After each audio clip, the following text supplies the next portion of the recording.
Ladies, gentlemen, and you already know number one is No Way Home. It's more of a race. It's more of a race for second place. Welcome back to another episode of Out of the Frying Pan Into the Fire. My name is Alex Lenhart, and with me, as always, is Zachary Allen Clauges. And welcome to 2022. Even though we're recording this in 2021. Wow, I don't know why that gave me like a flash of existential dread. It's 2022 already. Oh, yeah. Holy shit. We're recording this the last week of 2021. Which, whoo boy, it's surprising. I can't believe we got here already. I've gotten two other jobs this year. I feel like the pandemic just started yesterday. And it's restarting again. Mamma mia, here we go again. Oh, God. All right. So this episode, for the start of 2022, we're going to look back at everything Marvel did last year, specifically everything the MCU did last year. We're going to rank everything that came out, and we're going to discuss them. Yeah, it's going to be from worst to best. Me and Zach have no idea what the other one is. I think we both know what 9 and 1 is. Yeah, we both have. We almost guarantee to agree what 1 and 9 are. We have almost a full-on guarantee. Yeah. So to get it out of the way, what is your number 1 MCU property of 2021? Oh, we're gonna go from 9. I want to go worst to best. I'm sorry, I meant number 9. My bad. Number 9. What If? What If? That's right. What me if? too. Okay. So the thing about What If What If has like 2 episodes I really enjoyed, everything else was just meh. See, my problem with What If is that it was the show that I was probably the most excited for. It was mine just because too. I love What If comics. What If comics are so... And it kind of dropped the ball. It's like, oh, we got this interesting idea. We have multiple person, and it's gone. And it's gone, exactly. I enjoyed the show. It was I just didn't enjoy it very much. Now, I want to preface this by saying that there is not a single MCU property that I straight up hate. No, I have one. Out of everything they've ever released, I've never found something I couldn't get some kind of enjoyment out of. I can agree on that. I mean, The Incredible Hulk is something I go, it's like, this is not that good, but at least I can't get enjoyment out of The Incredible Hulk. The Incredible Hulk is still a movie that I really don't like. I get some kind of enjoyment out of it, just not a lot. Wait, you don't look like Mark Ruffalo. Who are you? Who is this guy? That's Hulk's little-known second transformation, Edward Norton. Yeah. I thought it was She-Hulk. Yeah, exactly. It's not. There's no Joe Fixit in the MCU. He just turns into Edward Norton. It's like a Pokemon evolution. Just what? Ed Norton's evolving. Ed Norton evolved into Mark Ruffalo. Would you like to give a nickname to Mark Ruffalo? I will say that was my favorite Spoiler. thing. That was my favorite thing from What If is that they went back to that Incredible Hulk and replaced him with Mark Ruffalo. That was very funny. And like I said, there was some enjoyment to get out of What If, specifically Doctor Strange. Doctor Strange was good. I liked Killmonger. Yes, I really liked his episode. That was a really great episode with Killmonger. Captain Carter was okay. Carter was okay. It was Captain Carter. I just didn't enjoy the story. The character Captain Carter was great. Everything else there was like, this is just... This is just the first Avenger, summarized in 30 minutes. Hank Pym, episode 2 with T'Challa becoming Star-Lord was like, everything is just fixed now. Yeah. It's like, T'Challa makes everything better now. Yeah, exactly. Wasn't great. But again, I liked T'Challa as Star-Lord. I thought that was a cool... Like I said, a lot of the stuff, I can name something good from almost every episode of it. What If, but they're just not good overall. No, exactly. Episode 3 was what? The Murder of the Avengers, wasn't it? I loved that episode. I thought it was just... I guessed the twist in 5 seconds. You know what? I guessed it eventually. I didn't get it right away. I knew it was Ant-Man. I thought it was Hope, and then it was like, no, Hope's dead, so it's Hank. Yeah. But again, I liked it because it's an aspect of the character that you haven't seen a lot in the MCU yet. Look, they made Hank the actual Hank Pym. An asshole. Major asshole. What was episode 4? Episode 4 was Killmonger? No, Killmonger was episode... Strange Supreme. Yeah, it was Strange Supreme, which is episode. Good. Best episode. Best episode, easily. 5 was Party Thor, wasn't it? No, then it was Killmonger. Then Party Thor. Yeah, because Party Thor ended with the Ultron. No, wait, no, hold on. No, Party Thor was last before Ultron. So, Strange Supreme, Zombies. The shittiest one. Hated that episode. I fucking hated because Zombies was one of my... Okay. When I used to read the Marvel Zombies comics. The first ever Marvel Zombies comic is, I will still to this day go, that is a good comic storyline, and I really like it. And some of the stuff in other Marvel Zombie storylines is great. For example, one of my favorite is that Peter Parker is... They find out that if you stop eating people after a long time, you will eventually lose the hunger that comes with it. And immediately after Spider-Man loses the hunger, he asks somebody to kill him because he realizes what the fuck he's been doing. Yeah. And he breaks him down. And it's dark, but it's a good kind of dark. I was disappointed that Zombie Hunter Spider-Man did not show up for the finale. Yeah. I felt like that was a waste of That was the opportunity. one I thought they were going to take. Yeah, I know. It's because he was such a big part of the marketing, but they didn't do it. It was disappointing. Did they not take anybody from that one? No. Yeah, they took Killmonger. Because they used the Scarlet Witch zombie as a weapon, and that's it. No, it was they used a random Gamora for some reason. Yeah. Gamora, who didn't get an episode at all, got her appearance. Yeah, why? Couldn't tell you. Her episode got cut, and they just threw her in anyway. So it's like you could just use Spider-Man, the episode that you already had. That is why What If falls in last place. So, number 8, you go, because mine... Is yours going to piss people off? Oh, a whole bunch. Mine is too. You want to say them at the same time? Sure. Ready? 1, 2, 3. Loki. Black Widow. Okay. I put Loki at number 8. All right. So let me hear you out. What? So Loki overall is a decent enough show, but when it came down to sitting down and rewatching all of this, Black Widow had an okay beginning, an incredible middle, and an awful end. Okay. Where with Loki, the ending of Loki was awful. Yeah. The middle was just meh, and the beginning... See, Loki as a character... So the characters themselves in the show are pretty good.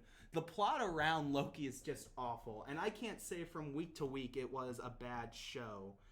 But from watching it all in a row, you just go, this show is just all right.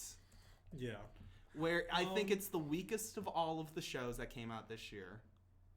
I think it had some of the biggest fan reception, but because Tom Hiddleston is Tom Hiddleston. And that's why I think everyone's like, Loki got a lot of in-depth character moments and all this. It's like, yeah, but it's not the Loki we know. It's the Loki from Avengers who didn't... The closest thing he got to a memory thing was them just handing him the other Loki's memories. And going, yeah, here you go. Yeah, I know. For me, I enjoyed most of Loki. I thought episode 1 wasn't great. Episode 2 was a lot better. And then episode 3 through 5, I really enjoyed. I didn't like Then episode 6 pissed me off so much that I hated everything that came before it. Yep. That was my issue. It soiled the rest of the show. So the ending soiled the rest of the show. And when I sat down and rewatched all of it, it's like, well, I already know the ending still ruins this shit. Yeah. Oh, I know. And it hurts because it's a good show, but it's ruined by the finale. Also, last episode we brought up the fact we talked about No Way Home, and I mean we're going to talk about it again in this episode. So I guess spoilers if you haven't seen it yet.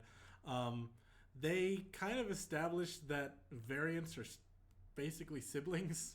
A little bit, yeah. So the Sylvie Loki romance Sylvie and Loki really are fucked up. Yeah, they're fucking siblings. They're fucking each other. Which, you know, I mean, if we're talking about like a mythological when it was Loki, first happening that he's fucking himself, but he really is. He's truly fucking himself. I mean, if we're talking about like mythological Loki, I know that when discussing mythology, incest is just kind of something that you have to deal with. It just happens, but this is not mythology, and they haven't taken a lot from mythology. Exactly. At all. If they had taken more from mythology, then I would have been like, okay, yeah. Sweet. I can deal with this, but they didn't. In this, I mean, with everyone going, it's like, this is the hunch. This isn't Loki. This isn't like I got in a full-blown argument where I was like, Sylvia's just a Loki variant, and she's like, no, it's gonna be. She literally is though. It's like, no, she's not gonna be a Loki variant. She's gonna be the Enchantress, not the Enchantress. What's her name? No, it was Enchantress. Oh, it is the Enchantress. Yeah, Sylvie Enchantress. Yeah, she's just going to be the Enchantress. She's just going to be Enchantress. No, she's just going to be Sylvia, a.k.a. Loki variant. Yeah. And they combine the two characters. And it's like, no, they just literally combine them together and call it a day. Yeah. Which, she's still a Loki. Yeah. My issue with Black Widow is it kind of... So first of all, it's a total ripoff of Winter Soldier. It truly is. Like, the story beats almost completely line up, and I'm a big Taskmaster fan.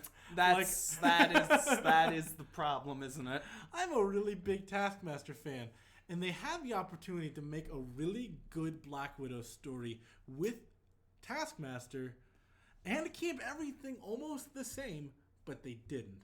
So Taskmaster in the comics is known for training villains to fight Avengers. That's his thing. His gimmick is literally that he copies the move. He's literally the creative character in any video game. He takes moves from every other character and then makes them his own. And he teaches other villains how to fight Avengers. Well, that's one. So if you have the Red Room, a school for Russian assassins, and you have the Taskmaster in the same movie, have Taskmaster train the Red Room assassins.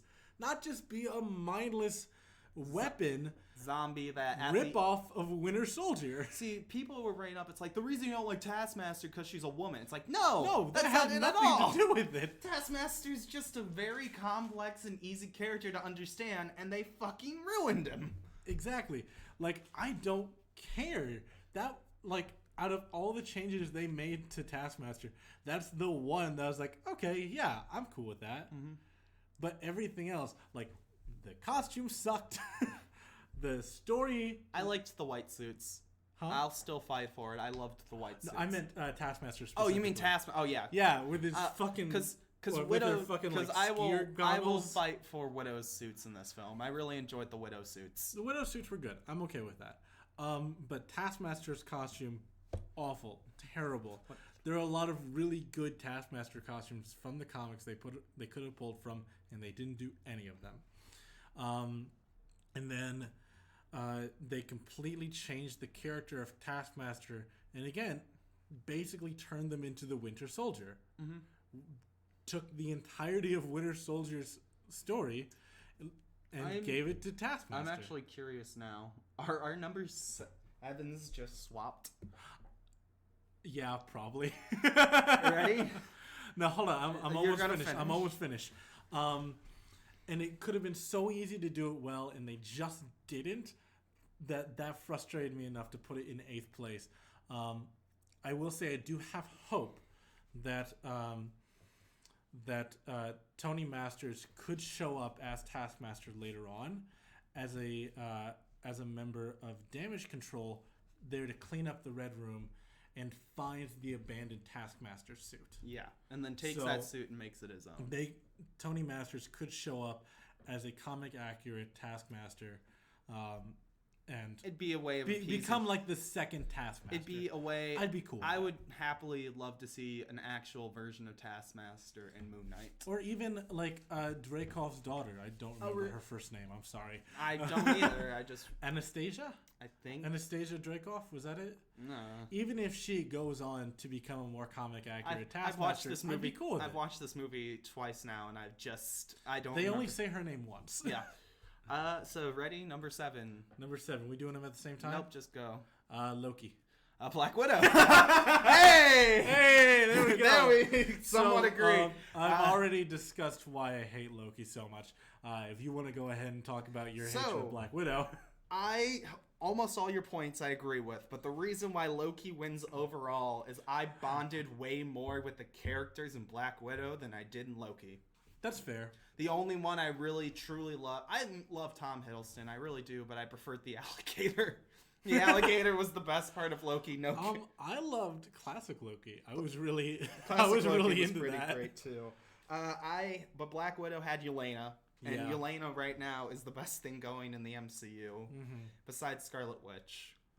Excuse me, are we forgetting that Mobius exists? Yeah, I mean he got his jet ski. I think in another one of his lives he got a jet ski. Apparently, now that there's a multiverse for him to explore, he's got a jet ski somewhere in the multiverse. He's got it. I would love if that's part of season 2 is him just having a jet ski.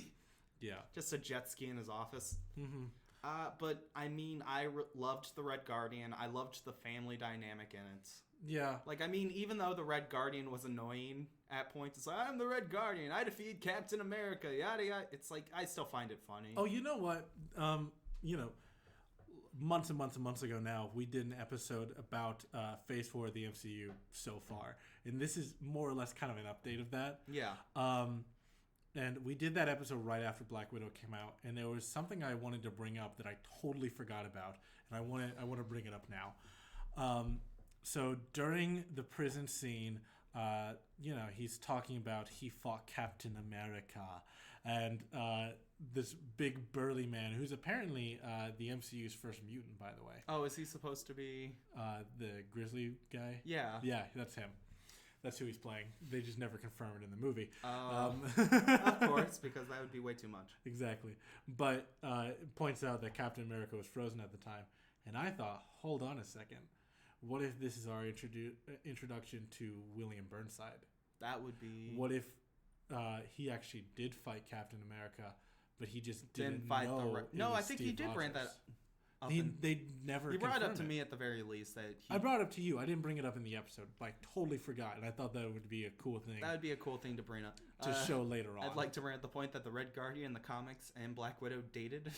They were married. They were married. Yeah. Like, they were the same age in the comics, but still. Yeah, real creepy. But Yelena makes me laugh every time I watch the movie. The comedy works. The family comedy involved. You like my vest? No, we're gonna talk about Hawkeye some more later on in this video. And she shows up again there, so it's gonna work again out one perfect. of the best parts of that show.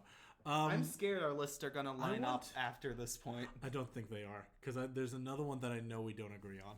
Okay, right. Now hold on. One more I just realized there is some more stuff I want to talk about regarding Loki. And it involves queer baiting.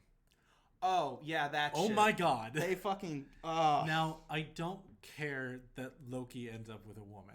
That's fine. That's, part of being bisexual.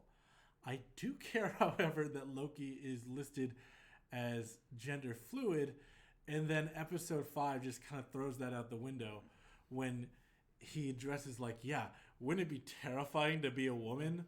Like, what? That doesn't make sense, dumbass. You're gender fluid, but exactly. you with... Yeah, they had the opportunity to make really good queer representation, and then they didn't, and makes me so mad. Hey, let's look at Hawkeye again. Remember all that good representation? Let's throw it away in Loki. Exactly. And that's part of why I was so happy with the disabled representation. Hawkeye got everything right in that. Yeah. Falcon and Winter Soldier got their race topic completely correct. Yes. WandaVision went over trauma incredibly, and then Loki was trying to go with the queer message, and it completely flopped on its fucking head. Yeah. So from here forward, my list was very hard to put together because I love everything that came next. From 5 down was mine. 6 was easy for me. Yeah. It happened after a second viewing. Everything from here on can kind of, depending on the day, swap around a little bit. Okay, ready? Number 6. What is your number 6? Eternals. Holy shit, really? Yeah. I didn't like Eternals. I really liked Eternals. I didn't. Which is, it's only this far down the list for me because I love everything else that came out more. I didn't like the story at all. I was fine with the story. I really liked the twist of Icarus being the real villain.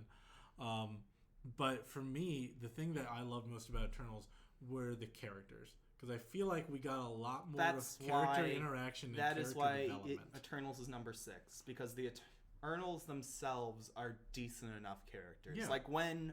Even the characters I don't necessarily like. When Mongol dies, it hurt. I loved the characters. With Gilgamesh, you mean? Gilgamesh, sorry, not Mong.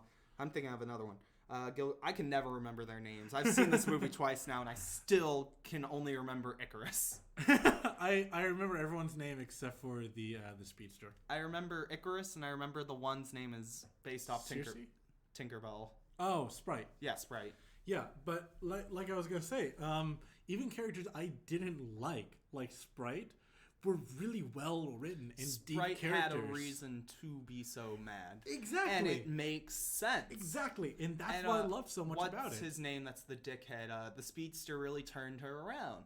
Really, Druid. It really turned him around, but his motivations also... He's an asshole, but his motivations do make sense. I have the power to control everyone on this planet, and I'm not allowed to help them? Exactly. I could end wars in a snap of my fingers, and you're telling me I can't do jack shit. I love that he was set up to be the one who was going to betray them, but then it ended up being Icarus. I love that. I thought that was brilliant. Icarus was the villain. I thought that was brilliant. And then, in my opinion, Phastos was the best character introduced in 2021 for the MCU. I still think it's Kate. She's very close. But for me, Phastos and his family... Yeah. His family was perfect. I would do anything for him. I would... Even though it was in the trailer, I still fucking laugh at the joke. It's like, see, I'm not surprised you put seals around the whole house. Even this table. Bam! He's just so fucking... I love him. He's so, tired of it. And it's... Is he really? Huh? The actor playing Druid is playing Joker in the Batman? There's a rumor about that, yeah. So, have you watched the newest trailer for the Batman? No, not yet. Okay, so Joker doesn't flat out appear, but on one of Riddler's newsprint walls, the serial killer. Yeah, the serial killer wall. There's a picture of Bruce Wayne, and behind him is a very creepy looking smile. And the actor who plays Druid, is in this movie in an unconfirmed role. Oh. So people are suspecting that he's probably playing the Joker. He's Joe Chill. And I'm actually looking forward to it because from what we can see in that trailer, he looks like a... he would be an interesting Joker choice. Yeah. It reminds me very much of Gotham. He looks how like they did Joker. Gwynplaine from The Man Who Laughs, which is the inspiration for the Joker. Yeah. Okay. I could see that. I hope it's true. So I would be really excited about that. From 5 down is very difficult for me. Yeah. And I went back and forth on 5 and 4 multiple times over the last few days. Oh, me too. So number 5, Falcon and the Winter Soldier. WandaVision. Yeah. No, that was really hard. That was really hard for me. The only reason why I put WandaVision higher than Falcon and the Winter Soldier, first of all, Falcon and the Winter Soldier is a very important show, I feel like. It's incredibly important. And it took me having a discussion with somebody else to figure this out. I've had 3 discussions with 3 different people on which was better, WandaVision or Falcon Winter Soldier. And it's very close each and every time. But when it finally came down to it, what was the show that had a bigger impact this year, in my opinion, was Falcon. And what had the better... And this one was easy. What had the better ending? Which had the better ending, Zach? So can we easily discuss this? Well, who had the better ending? That's tough to say, honestly. I think they're pretty even. I wasn't super disappointed with the WandaVision ending. It was more or less what I expected, minus Mephisto. It was fine. I liked it. I liked the new suit. I liked after the town finally went down and she was holding all those people hostage and starting to choke them out and not realizing that her power is being used to hurt them. Yeah. And she's not trying to hurt them. And her losing her family made me cry. Yeah, it hurt. Yeah. Everything about that show was great. Her getting the kids, the twist with Quicksilver was... Yeah. I mentioned this in a recent episode. I think it was the Moth episode, where Sam's speech in Falcon and the Winter Soldier is very well written and is very important if you actually listen to what he's saying. But a lot of people online are just taking the very last line. No, they're just taking bits and pieces. They're taking the very last sentence from that speech and taking it out of context. You need the whole speech to be able to fully appreciate what he's saying. It's like when people take quotes from presidents and then are like, this is what his whole campaign's about. No. It's no, he just took a bit of his dialogue and then called it a day. Sam was right. Sam was 100% right.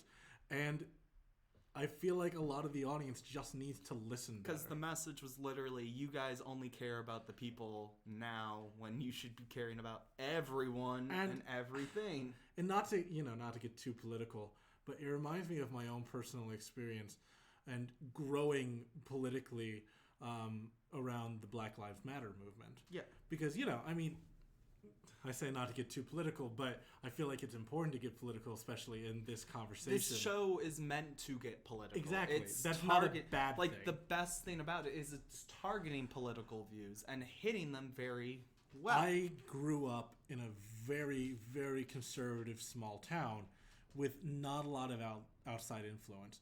So I grew up mainly very conservative until, I moved to the city.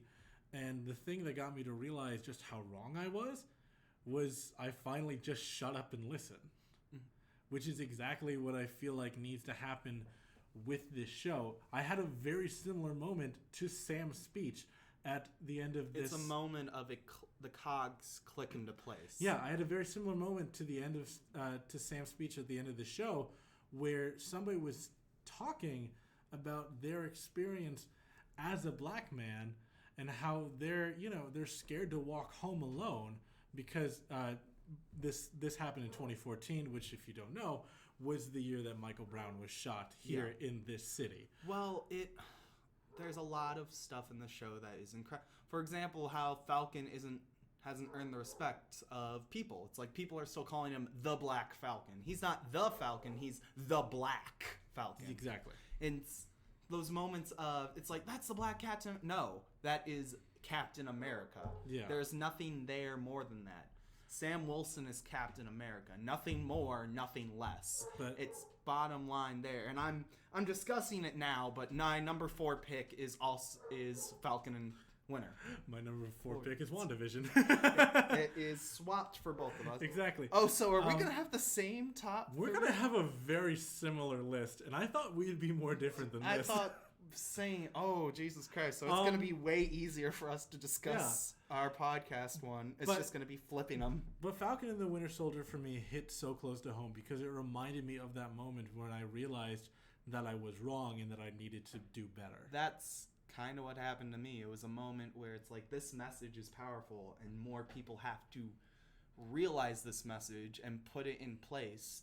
It reminded me of that conversation I had. And it's very powerful because even earlier, the episode before that, where Sam and Bucky are talking, and he's like, when me and Cap made this decision, we didn't think about how difficult it would be for you. Mm-hmm. We thought it was going to be you're becoming Captain America.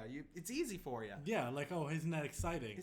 They didn't think about the ramifications. They didn't think about the race issue because they've never really had to think about the race issue. Exactly. Cap was like, you're just Falcon.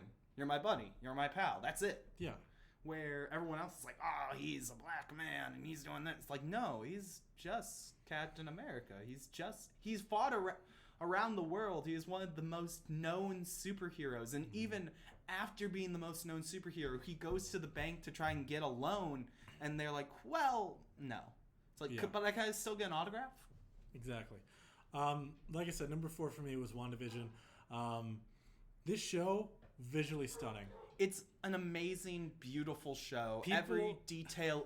There's so many tiny details in it, too. It's so well made. It's expertly crafted. The color coming in, the change of aspect ratio over time. It's brilliant. The way it's shot, the set direction, the costumes, the props, everything is so good. The music. Yeah. Like, the technical team behind WandaVision is, honestly, in my opinion, probably the best the MCU's ever gotten. My biggest problem are the last 2 episodes. Like, some of the last 2 episodes are great, but when they're, like, driving in the car, those cut scenes with Vision and her driving in the car, it's like those few things I that thought they were kind of funny. I thought they were funny, but it wasn't that funny, so it just kind of dragged it down. On the second second watch, it kind of drags it down, but there's like I said, I don't hate this show. I love it. I truly do, and it's just that mixture of, in my mind, which had the better impact on me, and the impact on me was more felt in Falcon and Winter Soldier. That's fair. Where WandaVision had an incredible beginning and an incredible impact, but once Falcon and Winter Soldier came out, I anticipated every episode. Yeah. I was more excited for the episodes of Falcon and Winter. I mean, what they did with John Walker, even. Yeah. John Walker's Captain America, and then his scene of what he does with the shield is so powerful. The last 2 episodes of WandaVision made me go, it's okay. Where the last 2 episodes of Falcon Winter Soldier made me fucking hyped. They were exciting, powerful. Hell, one of my favorite scenes is showing that Bucky is fine with having his metallic arm when he's holding up 3 children by himself with the one metallic arm. See, and that's one of the reasons why I loved Falcon and Winter Soldier a little bit more, is because a lot of these Disney Plus shows end on like doom and gloom endings, but Hawkeye and Falcon and the Winter Soldier kind of switched that up, and you get a happy ending for these characters. It was a very happy ending. They got, and that's okay. Sam's got the boat back. Winter Soldier's holding him up, and what was the post-credit scene for Falcon? It was what's her name? Sharon. It was Sharon. It was Carter. That she's broken into the government pretty much. Which, again, I said in our last episode, Armor Wars is going to be more important to the MCU than it's getting credit for. So number 3. This is the one I think it might be swapped. Just to rehash what I said earlier. Like I said, everything after Eternals on my list can basically be swapped around depending on what kind of mood I'm in that day. I can feel that. All the rest of these are so close together, except for number 1. Honestly, I think 1 and 2 I actually almost swapped in my head. Yeah. Just depending on, how I'm feeling. Depending on the mood I was in, 1 and 2 were going to be swapped. So, number 3 for me is Hawkeye. Number 3 is Shang-Chi. Okay. Which, it's funny because I'm the hugest advocate for Shang-Chi. Like, I was the guy that went, you gotta fucking see this film. It's Holy really shit. Good. Well, loved being it. number 3 on your list, that's impressive. That's a compliment. It's my bronze medal. It's my favorite film. It was my favorite MCU property until Hawkeye. Yeah. No, that's cool. I love Shang-Chi. Shang-Chi was incredible. The choreography was amazing. It's just great to see an action movie like this again, because we don't get those in the MCU. No, you don't. And people's biggest problem is like, well, it's got the MCU humor, and that kind of ruins it. And Who cares? And Awkwafina isn't that. Fuck you. Awkwafina was pretty great in this film. Yeah. Oh yeah. No, she's incredible. I Again, loved. Wait, did you bet against me? People complain about the MCU humor, but it's like that's kind of the reason why a lot of us are here. I love the drama, I love the action. Have you seen? But I love the personality of these characters. Have you seen some of the deleted scenes from the film? I don't think I have. It's incredible. The sister gets a more impactful scene with Awkwafina too. Mm-hmm. So that one's before they do the whole dinner scene. Before he says, "Just don't say anything," she goes over. It's like, when I was by myself, my father used to hurt me. It's like she goes over. It's like, I was left by myself, a little girl, for years, just waiting for him to come back. Yeah. And he abandoned me. He left me alone. Imagine what the psychological toll does on a girl like that. Yeah, I know. It makes you think. The movie makes you think. The villain, even though everyone's like, it's the Mandarin, it's like, it makes you think, like, he's got a point. All he's doing is looking for his wife, and he believes these people have his wife. Yeah.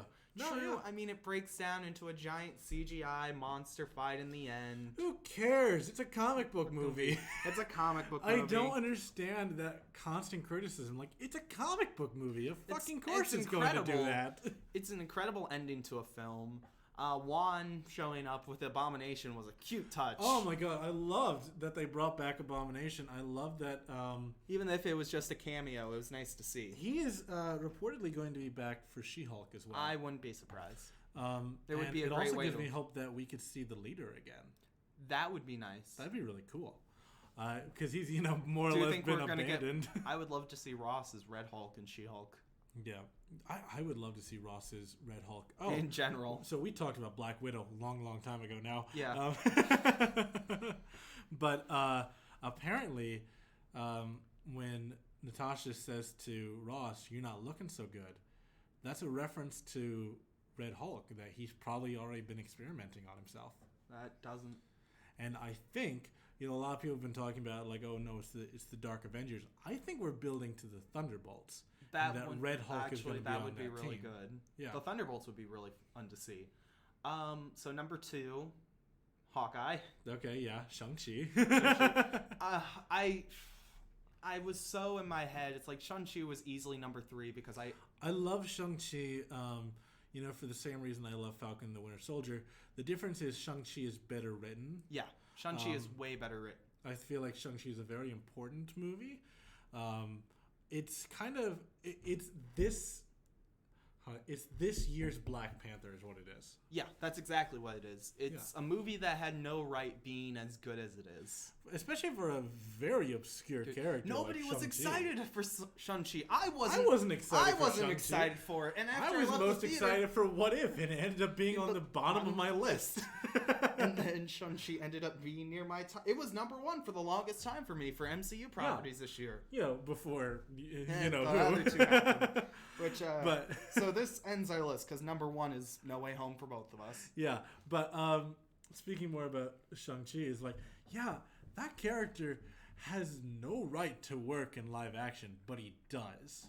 Because, now, understand, if you're a fan of the MCU and don't know anything about the comics, Shang-Chi, first of all, he's been abandoned for like 20 years. Yeah, he also is We nothing, have not had a Shang-Chi comic. He is nothing like the actual Shang-Chi. No.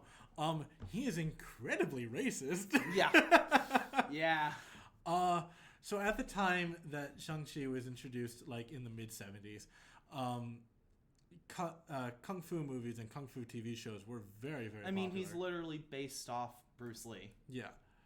But the problem was Marvel had a thing going on with their inkers where Asian characters were colored bright yellow. Oh. And obviously, you shouldn't do that for your title character. And they didn't want their title character to be fully Asian. So they gave him a white mother in the comics. Shang-Chi in the comics is biracial. He's Asian and white. Mm-hmm. And they did that specifically so that they could draw all the other characters around him still in that bright yellow color, but he would have a white skin tone. It's very messed up. It's very racist. Well, his father in the comics is not the Mandarin. Is not the Mandarin. Is not Wen Wu. It is a character named Fu Manchu. I was about to bring that up. It was Dr. Fu Manchu. It was Dr. Fu Manchu who was Shang-Chi's predecessor in the comics, where he had his own little comic line. He had a TV show. He had a TV show. Yeah. He was. I could be wrong. I don't know. I do remember that it was a TV show because I'm pretty sure that's where the song. Marvel just bought the rights to the character. Because they bought it off of a TV show so they could use them in the comics. Well, I guess I can turn this your way again because we already know that our lists are going to line up from here. That. But Shang-Chi in the comics, if you were to adapt him 1-to-1, would never work in live action. But the changes that they made, I don't really like the corporate synergy of bringing over MCU aspects to the comics. This needs to be a complete rewrite of Shang-Chi. I think some of the stuff they did in the early 2000s fixed some of the issues they have, but I think they need to do an MCU rewrite. They need to bring over what they established for him in the MCU and bring it to the comics. Yeah. The other thing is that Shang-Chi has no connection to the 10 Rings in the comics. No. He doesn't even get the 10 rings. No. He's just a dude who's really good at fighting. He's just a normal guy who's really combat and fixture.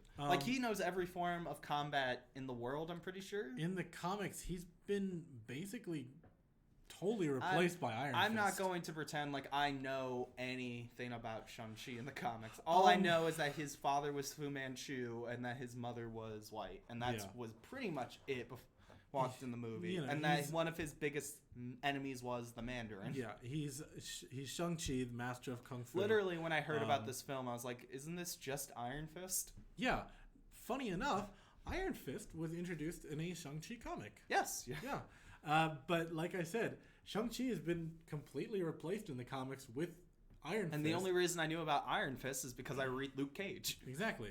But, Iron Fist is a blonde white guy who's taken the role of Shang-Chi in the comics.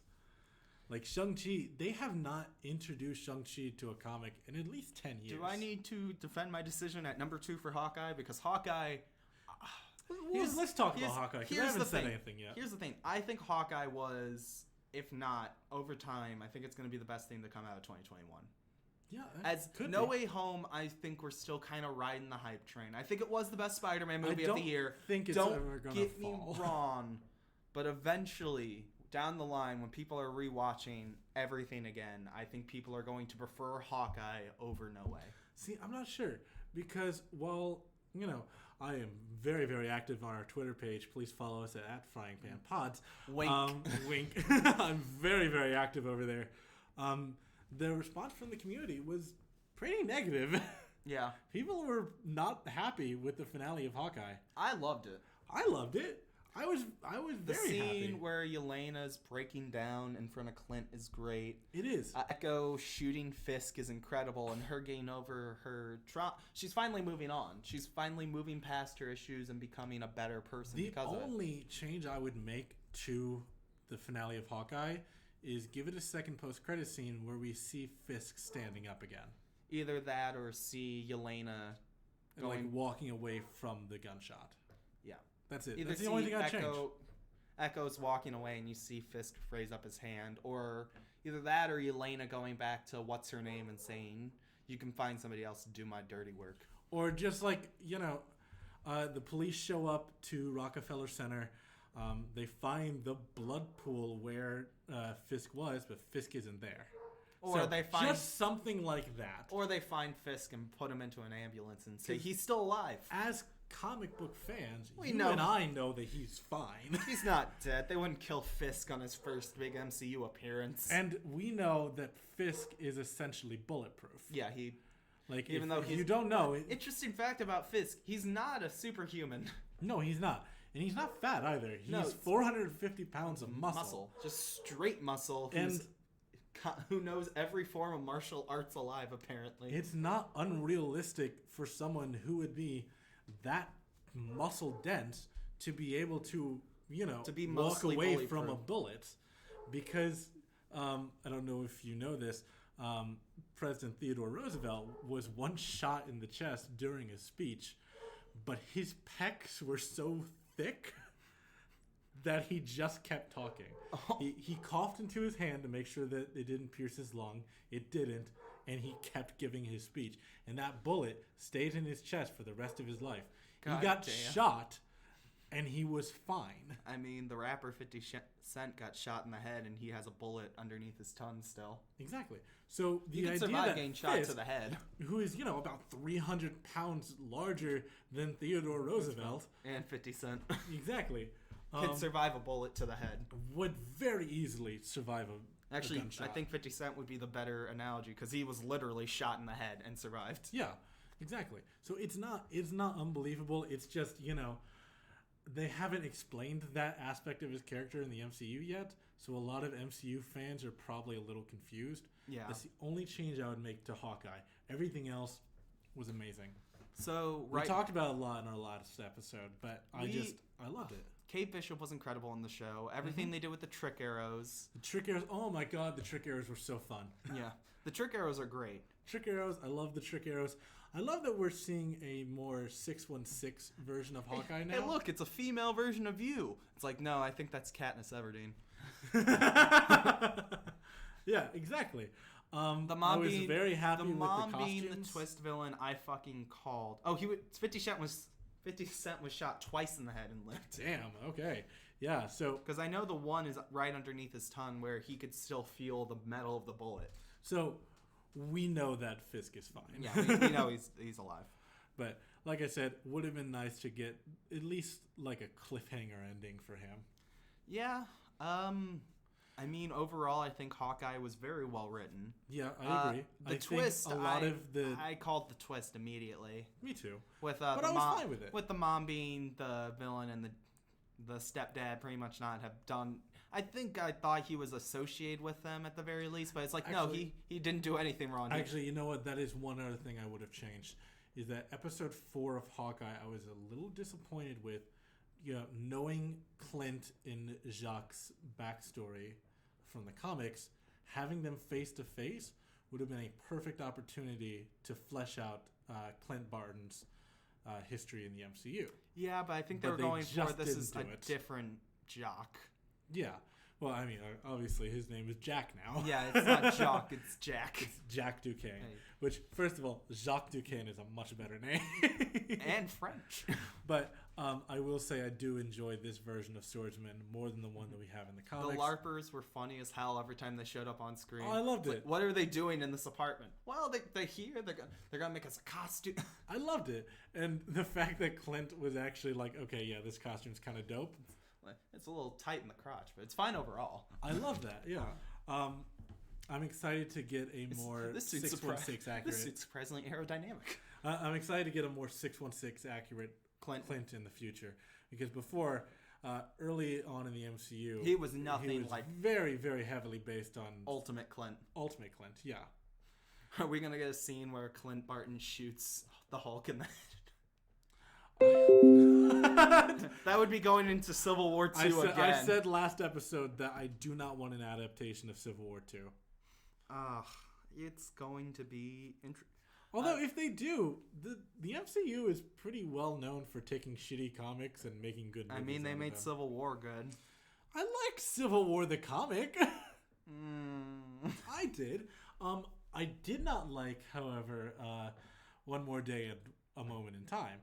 Which, for our number one pick, I liked A Moment in Time. I didn't like a One More Way Home. I didn't like a One More Day, but I liked A Moment in Time. Everybody hated One More Day, even though it heavily inspired Spider-Man No Way Home, which is both of our number one picks. Yeah, I think it's kind of obvious at this point. Well, it's because we're still, like I said, if I wasn't still riding this fucking hype train to the moon, I'd probably put Hawkeye at number one.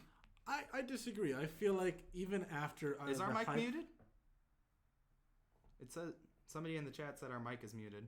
No, it's still. No, that's weird. I don't. No, I don't think it's. Yeah, we're still picking up on our end. Yeah. Hey, can you hear us all right? It might be fucking with us. We need to block him from commenting. Yeah, but he's one of our only viewers. Just block him from the chat. No, I'm kidding. Don't do it. I'm kidding. You're kicking him out. No, I'm giving him. There we go. What did you do? I timed him out.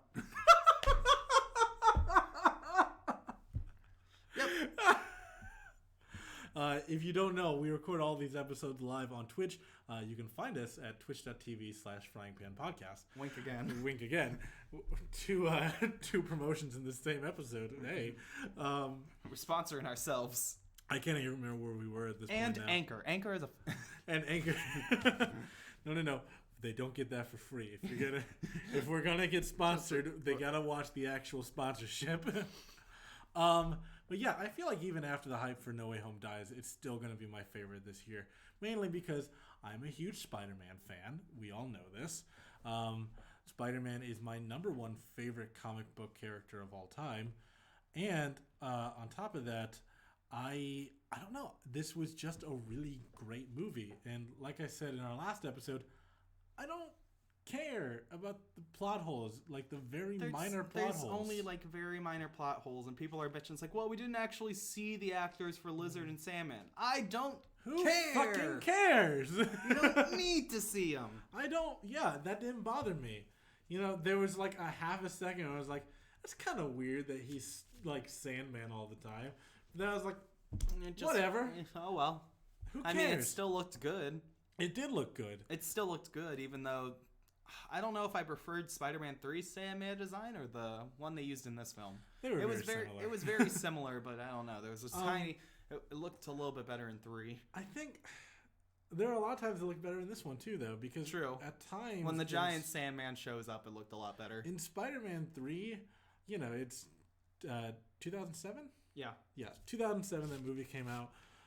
The CGI just wasn't ready for a giant sand character. No, but the sand effects in general were really good, even for 2007. Yeah, but there were times where I watched that movie. I'm like, that's That's a CGI man. That is. I mean, yeah. That is. What's his name? What's that actor's name? I could not tell you. I don't know. But that is whatever his name is, wearing a mocap suit. So let's go down the list, honestly, and we will have to discuss. The Out of the Frying Pan into the Fire official rankings for all of these episodes. What If is number 9 for sure. Yes, What If is definitely number 9. I still feel like Loki was worse than Black Widow. I feel like Loki... Okay, you know what? I'll give it to you just because the queer baiting pisses me off. There you go. I won. I won that debate very easily. Just because the queer baiting pisses me off, and I didn't think about that when making my list. Yeah, the queer baiting is awful in that show, and in general, I still think that Black Widow was a funny movie that had some pretty good scenes. It had some good scenes in it, but again... I still think of it's basically just Winter Soldier, but worse. I still laugh at the fucking car scenes. They even have their own Black Widow sidekick in it, so... Hey, shut the hell up. Yelena's great. She is great. But you have to admit, like, that whole movie was basically just a remake of Winter Soldier. Kinda. Like, even the final battle was almost beat for beat the same. Yeah, except there was no, like, emotional tie. No, it was just a random person she didn't know. Well, I still love the car scene with the jacket. It's like, you like this jacket, don't you? Yeah, I do like the jacket. I told you, I knew you liked the jacket. My favorite line in the movie is Yelena steals the car. And Natasha goes, you can't just steal the guy's car. It's like, well, you want me to track him down and unsteal it? There was that, and when they both, that was a great line. When they both look at the Lamborghini in the garage, just so we can agree that Black Widow is number 7. No, so 8 is Loki, 6 is Eternals, WandaVision, and Falcon. So this is tough. This is gonna be a tough choice to swap around because, like I said, I could go either way for this. Me too, but. I feel all right. The only reason I put Falcon and the Winter so low, Falcon and the Winter Soldier so low. Yeah, let's just call it Captain Soldier. We know that there was a lot of stuff cut from the show that would have made it so much better. But I feel like, we don't have that same. I don't have that same feeling about WandaVision. I feel that there's moments in that show that just have more of an emotional impact to me, especially with Bucky. Bucky confessing his. I'm the reason your is a husband. Your son is dead. Yeah. I killed your husband. I killed your son. I killed your son. I killed your son. And all the emotional beats with Bucky were... Or his line where he says, like, if he was wrong about you, then he was wrong about me. Yeah. That their whole discussion over this was incredible. And Sam not wanting to take this shield and everything that was with... what's his name? George... It's not George. Soldier from World War II who had the same formula as Cap. Fuck. You put George in my head and now it's not coming out. No, it's not George. It's, fuck. What the fuck is his name? You put George in my head. Yeah, I thought... No, it's not George. It's not George. God, I fucking love that comic, too. I know. You ruined it for me. God damn it. If you hadn't have said George, I would have gotten it, like, right away. But now that you've said George, it's the only name in my head. His grandson is Elijah Bradley. Oh, something Brad. It's something Bradley. So I just Googled Eli Bradley, and I'm going to look at family. Yeah, because that's... If we get him in the Unavengers, that would be pretty good. Yeah, hold on a second. Let's see. Family is... Affiliations and relationships. Is it Josiah? Come on. Is it Joseph Brad? It's not Joseph. What the hell's his name? Something Bradley. I remember it's something Bradley. Relatives. Here we go. Relatives. Isaiah Bradley. Isaiah. Fuck. Where the hell did you get George from? I don't know. I have no idea, honestly. Like I said, if you hadn't have said that, I would have gotten it right away. Everything with Isaiah Bradley was handled incredibly. But yeah, we I don't know. I'm gonna keep Falcon the Winter Soldier where it is on my list. I want to keep it there because I feel like I would have liked the other version of the show better. The full version of the show that we didn't get. But the ending of WandaVision is so weird, and I feel like everything with Agatha's twist was handled pretty well, except for the defeat of Agatha, which I don't know where they're going to start another show with this. Yeah. I don't know how they're going to handle Agatha. And is she gonna show up in Multiverse of Madness somehow? Or are they gonna make her an anti-hero? What? I don't know.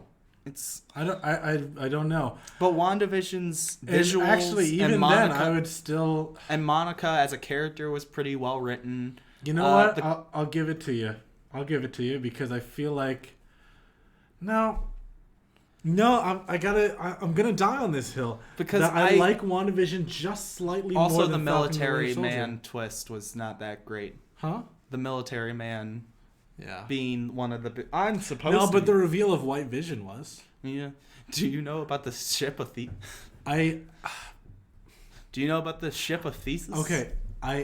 Thebes? Was it Thebes? Theseus. Theseus. I knew I was in between it. Theseus. No, I still feel like WandaVision's better because there's more stuff coming out of WandaVision that I'm really excited for than Falcon and the Winter Soldier. Because Falcon and the Winter Soldier, we haven't gotten anything from it yet, is my thing. But we will. And there's more stuff coming off of that I'm excited for. I'm excited for Captain America 4, but that's it. That's all we're getting. You know what? I'll give it to you. Yeah. I will give it to you. Only because it was nominated. Because let's Monica Rambeau alone. She was great. Also, part of the show. I'll give it to you because it was nominated for an Oscar. All right. By the way, Olivia Olsen should have won Best Actress. No fucking debating. She had that. It was great. Her acting was incredible. She held that show together. Do we skip? Oh, yeah, because we had Eternals in the same space. Eternals was in the same spot. Eternals stays there. Falcon Winter is 5. WandaVision is 6. And so it's a battle between... Shang-Chi. I want Hawkeye at 2. I feel like Hawkeye had a huge impact. You know what? I'm gonna. I feel like I'm gonna give this one to you, only because it took 2 watches of Shang-Chi for me to like it. Because the first time I had a really bad headache, and I feel like that's just gonna permanently scorn my opinion of it. That one's actually pretty good. That is not a fair opinion. Falcon and the Snowman is better. Do you have the Winter Soldier? No, we have the Summer Marine. I love Shang-Chi now that I've seen it a couple times, but the first time I've seen Shang-Chi 4 times now, and I still love it every time I watch it. The first time I watched it, I walked away not remembering anything that happened because my head hurt so fucking bad. I loved the movie throughout, but I still think Hawkeye was a better production overall. It made Hawkeye likable. Okay, you win. Yeah. You win. Hawkeye at number 2. Hawkeye before this had 1 or 2 lines where people are like, that's not... for example, his scene in Civil War. It's like, are we still friends? Yeah. Depends on how hard you hit me. Yeah. Or him taking Wanda out of Sokovia. Mm-hmm. That was a great scene. It's like, the city is flying, we're fighting robots, and I have a bow and arrow. None of this makes sense.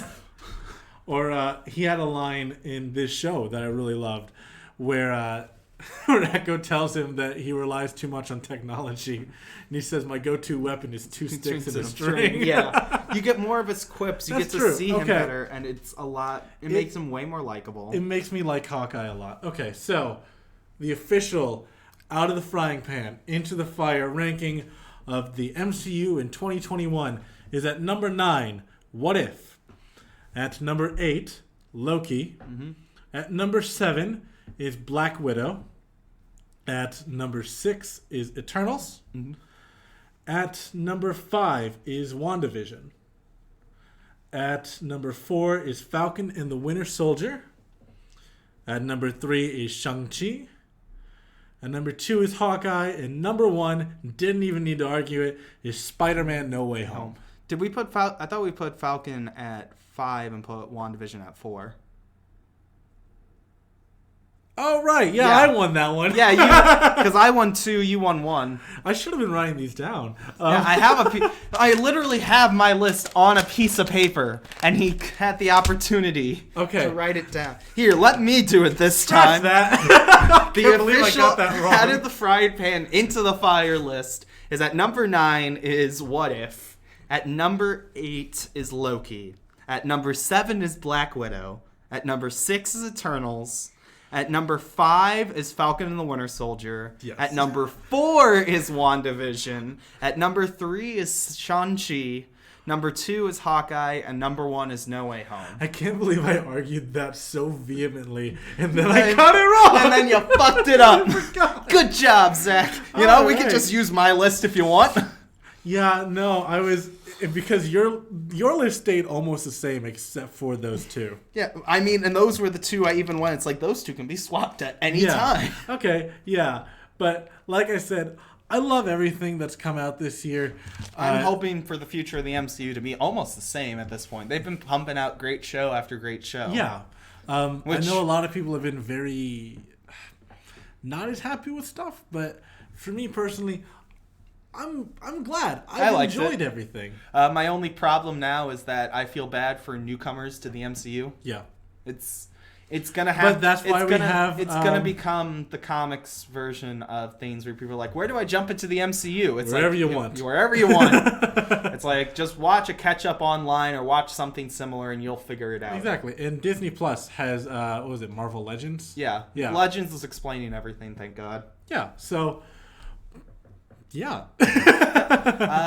Welcome to 2022. We are excited to get some more content out of this year. Maybe do some few specials, maybe with Star Wars, hopefully, in the coming months.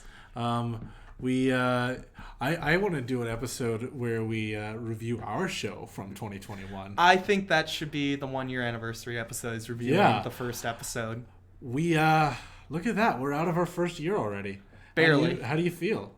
I didn't know we could figure out a way to talk this much. I couldn't. We've always had too much to say.